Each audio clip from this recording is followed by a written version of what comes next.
Alright guys, welcome back to the channel, and as you can see I've got a guest on here.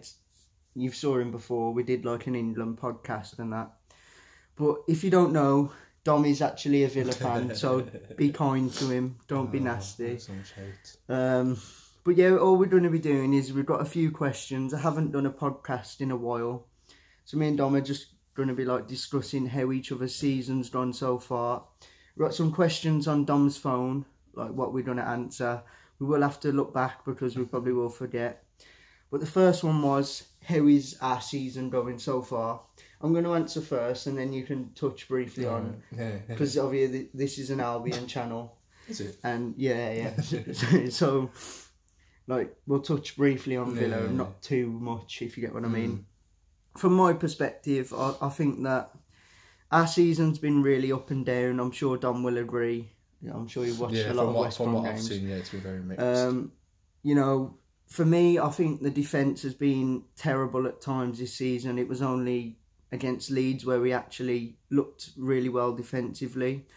Attacking wise, we've been brilliant. You know, we've got some good players, which is actually a question on there, who's the best player. But Harvey Barnes, Dwight Gale and Jay Rodriguez have been outstanding so far this season. You know, all three of those players that I've just mentioned are on the top scorers, like leaderboard thing. I think it was Gale, wasn't it, with 9. You got Jay Rod with like 9. Up there as well, and you've got Harvey Barnes, who, you know, no one really heard of before he came to Albion. Obviously, he did have a spell at Barnsley last year, but have you watched Barnes play this season at all? I haven't seen much, but what I have been very impressed with how he's been playing. Do you think he's better than Grealish? That's a question, because, you know, I've got a lot of Villa fan friends, you're one of them, and they seem to think that Grealish is better than Barnes, but I completely disagree. I said this season, I'm not going to lie, Barnes has been a lot better. I mean, if you look at, you know, the stats, even last season when Barnes was at Barnsley, he got more goals and more assists. I mean, you know, he was 19, he's 20 this year. Jack Grealish has got 3 years on him. So my question to you is, do you think when Harvey Barnes gets to around 23 years of age, do you think he'll be better than Jack Grealish? I think he's better than him now, in my opinion. I think he could be. I think can he handle the Premier League? See, that you could have said that about Grealish though. Tottenham came in for him. Who's he going to take out that Tottenham squad? No. Is he going to take Dembele?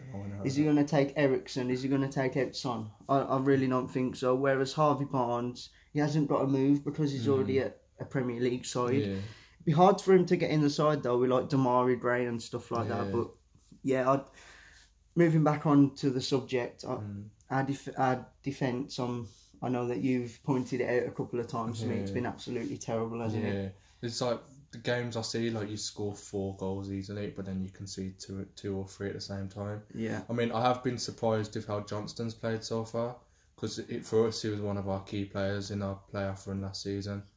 But then I thought Albion have a good keeper here when they signed him in the summer, but he hasn't. To be honest, I do feel sorry for him in a way, because you mentioned Villa last season, 27 clean sheets he got. You know, he had a leader in front of him, John Terry. People might not like him, but he was a good defender, even for that last year at Villa. And I just think what Albion lack is that leader at the back. I mean, Kyle Bartley's just absolutely spineless. I think our defence this season hasn't been the best, but you know what, we're still in the fight, we're still up there. We're only like 5 points off, so we can't complain too much about it. And what was the next question, Dom? Best player. I think I've already touched on this. If I was to name 3 best players, for me, it'd definitely be Harvey Barnes, number 1. You know, was 2-0 down against Sheffield Wednesday. I'm sure a lot of people saw my reaction on the channel. I went absolutely nuts. But, you know, being 2-0 down and he brings you back into a game where we looked like we had nothing individually by himself. I just think he's been brilliant this season. Some of the goals he's scored as well have been outstanding. Another player who's impressed me, obviously, is Dwight Gale. You know, if like we were saying before we even started this, a striker like Dwight Gale will get you 15 to 20 goals, maybe even more in a league like this. But I just think those two have definitely stood out for me, and as a Villa fan, who would you say is your best two players? And I think I know. Shall I tell you who I think's been the best two players first? Because I think ever since you signed Abraham, I think he's a brilliant striker. Abraham's definitely one of them for me. He's a class striker, and I've been impressed with that. Is it McGinn? McGinn, yeah. I think he's been really good. And what I don't understand is why Villa fans hype over Grealish so much when McGinn's had so much of a better start than him and stuff like that. I don't know. But going back to the question, who do you think? Mine, Abraham and McGinn, 100%. Yeah, so we both kind of agree on that. I mean, Abraham brought something that was kind of missing last season. Yeah. I mean, we had Graben on loan. He was doing well. He was getting the goals that we needed. Yeah. But I think Abraham's just like next level. For me as well, I was saying for years before he signed for Villa, why don't Albion go in and try and loan Tammy Abraham? Yeah. You know, the things he done at Bristol City, and arguably not the best side, and he scored like 30 goals for him. He was unbelievable. Yeah. And I do think that McGinn does look like a good player as well. I have to agree on that. Yeah. The thing is, can he keep it up? You know, we see a lot of players in the Championship or Premier League where they do well for one season and then you never hear of them again. But he does look like a good player, to be fair. But next question. What was that? Next question is... I'm sure it was how Darren Moore's doing so far, Is how Darren Moore's doing so far. For me, I still think he needs a lot more time. Do you agree? I think he does, yeah. I mean, he's not really experienced when it comes to like a senior team. I mean, obviously he's done under 21s and youth as well, but like for senior teams, I mean, he's not been terrible. Yeah, I mean, Albion is still up there. He did well in the Premier League as well when you was like 3 games. Like we went down rock bottom, but you know, I feel like if we'd have had him in charge for maybe 3 or 4 games before he did come in, I think we definitely could have. I mean, he definitely gave you a fighting chance. I mean, it was Swansea and Southampton, I believe. Yeah. That put you down. So it wasn't Something even like that, it wasn't even like it was out of his hands. It was out of his hands, yeah. I mean, he gave you a fighting chance, that's for sure. But I do think it's a bit unfair what our fans are saying at the minute. I mean, I've saw a lot of it saying more out. You know, I do think, you know, I do expect us to be up there, but I just think our fans, some of them anyway, expect us to walk the league, and it's honestly, the league is not like that. No. It might have been when we was in there however many years ago, but it's completely changed now. I mean, look at Brentford and other teams like flipping QPR, and they're in that like promotion playoff positions. You just have to look at the table this season as well. Yeah. Between 1st and 16th, there's only a handful of points. I know, and it's really close this year, and it's proper close. And you don't know how it could end. You know what? I just think Darren Moore needs a lot more time. He's still finding his best team, but against Leeds in that 4-1 victory, I think we looked completely different. We absolutely hammered Leeds from the first minute to the last. Our defence looked so much better playing 4 at the back. That's been the problem for us this season. Yeah. And I think Darren Moore's tactics were wrong into play 3 at the back, but now he's realised it, hopefully, and he's going to play 4. But yeah, Dean Smith. Let's get on to him. Yeah.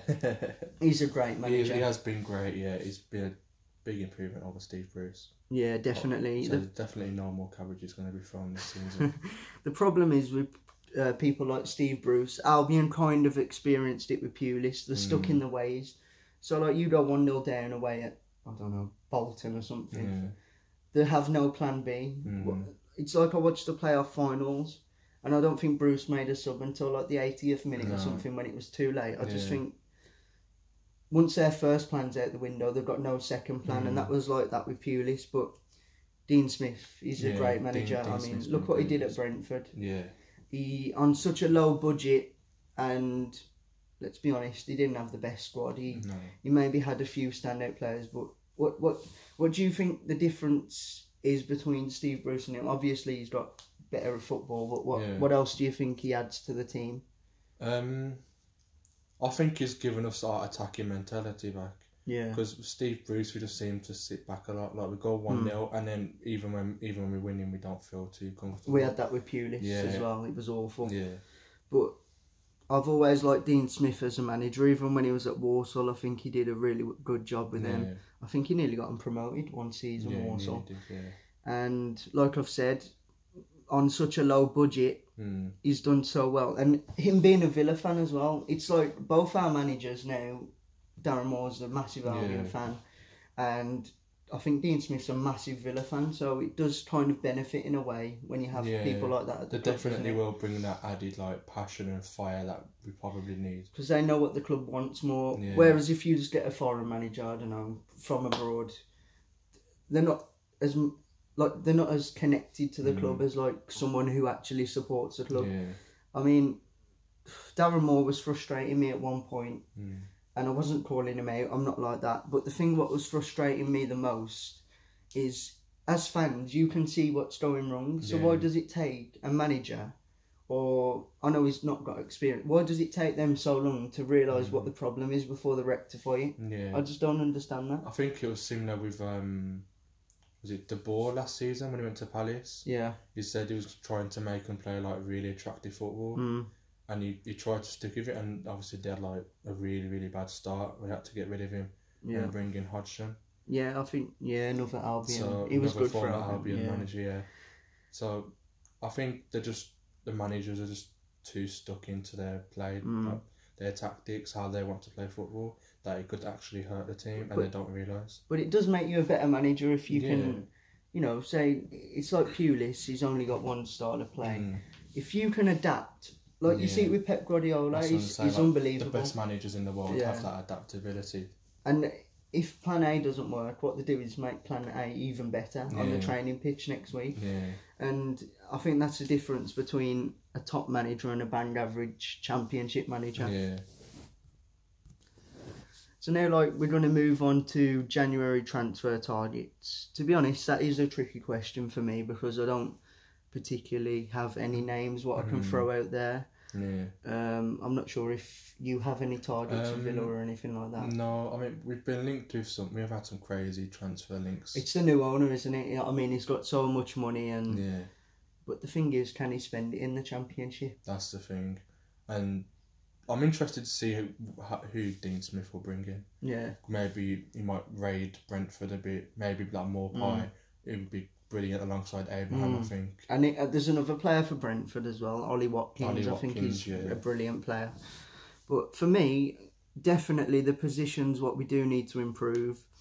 I still think we need a centre-half who can be a leader and stuff. I think that's where Albion made the mistake where they let go of Macaulay. Yeah. I mean, I know he's like 36, 37, whatever, but you need that in the side. If you haven't got an experienced defender. It was similar with Villa as well when Steve Bruce loaned out half our defenders. I know, like Elphick and stuff like that. He was Hull's player of the month last month as well. I know, He's been great at Hull. Especially when you're crying out for, a defender, and he loans the defenders out. He had an at centre back for most of the start of the season, so it doesn't really make sense. That's probably one of the reasons Steve Bruce went.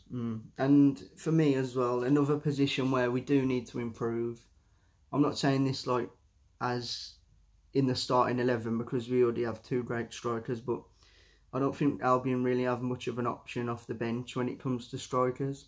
I think the only three strikers we've really got there are Robson Carnu, Dwight Gale and Jay Rodriguez. If one of them two gets injured, we're stuffed, don't we, really? Yeah. I mean, for me, the biggest thing to do next season is swap Gale and Rondon. Yeah. Just completely swap. Because from what I'm hearing, Rondon wants to stay at Newcastle and Dwight Gale wants to stay at Albion, which is brilliant news. That is great news, yeah. The only thing is, can Gale do it in the Premiership? I mean, there's a lot of debate whether he can or not, but he did have a decent season at Palace at one time, and I think, with us showing so much belief in him and giving him game time, it might help his confidence in the Premier League.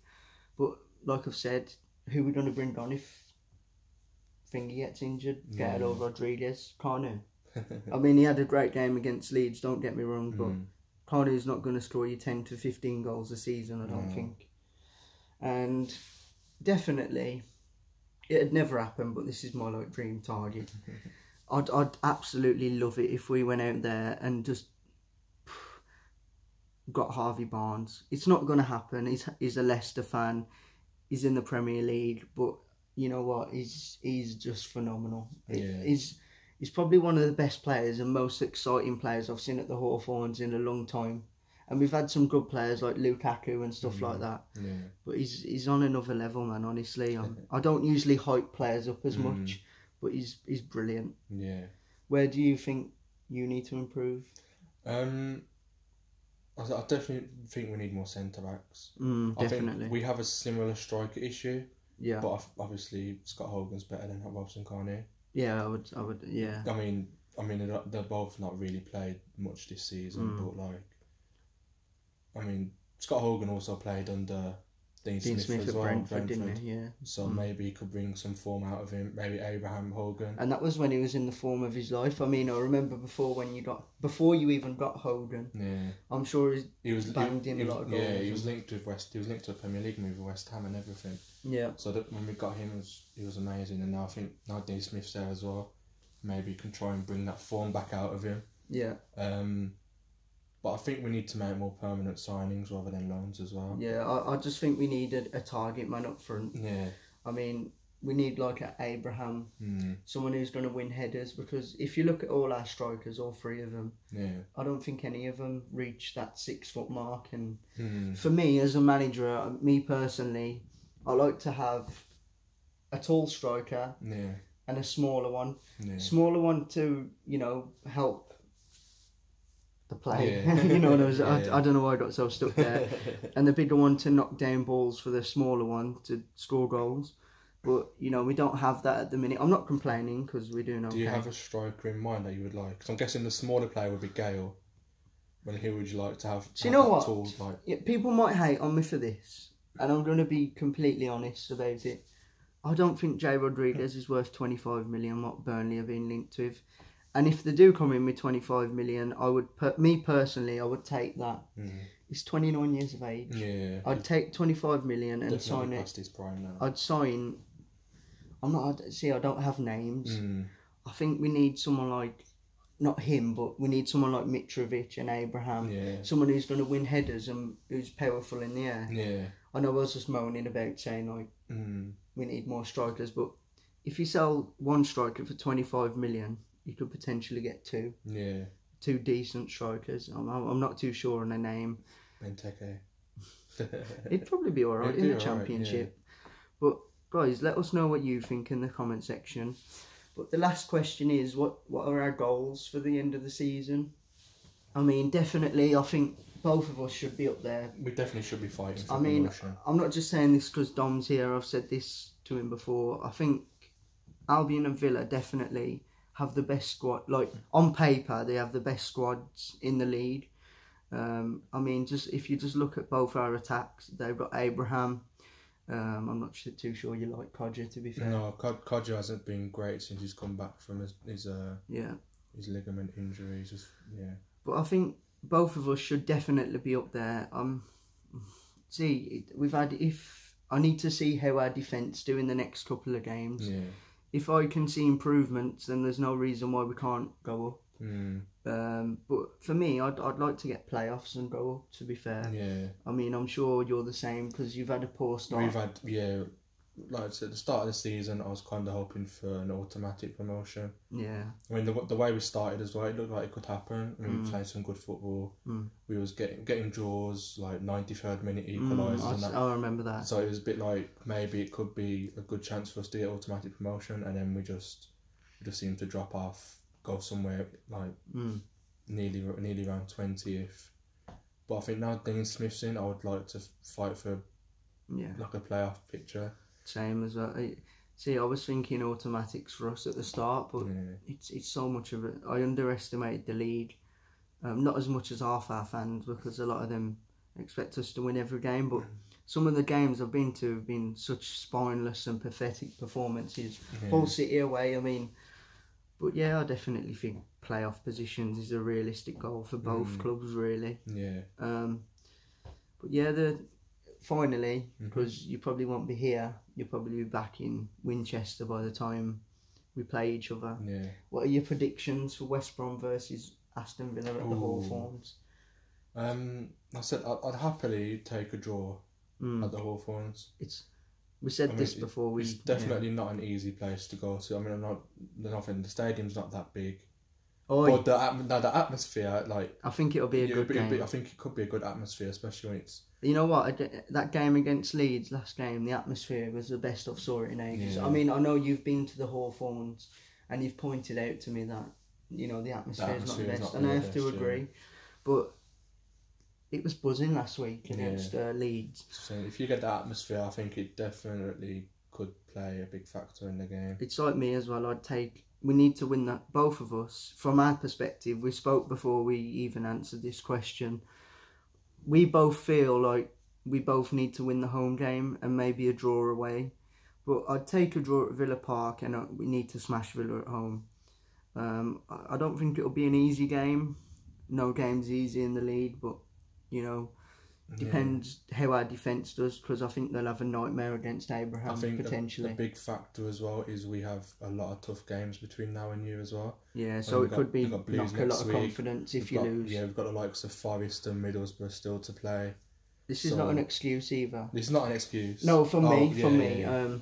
We play Brentford on the Monday and Villa on the Friday, so we don't have much rest. So me personally, I'd play a weekend side against Brentford. I'm not saying like drop everyone, but we need to win that game. That game is a priority for me as a fan, and I'm sure Darren Moore and Dean Smith will be up for it as well. Obviously, both Albion and Villa fans, like you said. I'm looking forward to it, man, and I'm not ready to give a score prediction at the minute because. They could lose the next 4 games could up to it, and we could lose the next 4 games, and it all depends on form at the end of the day. But I think it'll be an interesting game. Definitely. I do think we'll win though, personally, because players we just need to. If we come away with I said this just before we played Derby as well. If we come away with a point, I'll be happy with that. Yeah. I'm not expecting us to go out and win 3-0 now, like we did against Derby, but I'll be disappointed. I'll be disappointed with a draw at home, and I'm sure you would if we came. If it was at Villa Park, I'd want. Because you just want to win, don't you? Yeah. But guys, we've pretty much summed up the season so far. Thanks for watching. Don't forget to like, comment, subscribe, and I'm sure Dom will be on the channel. When he's back from Winchester and stuff like that. But cheers for being on the channel, and good luck for the rest of the season. Thank you.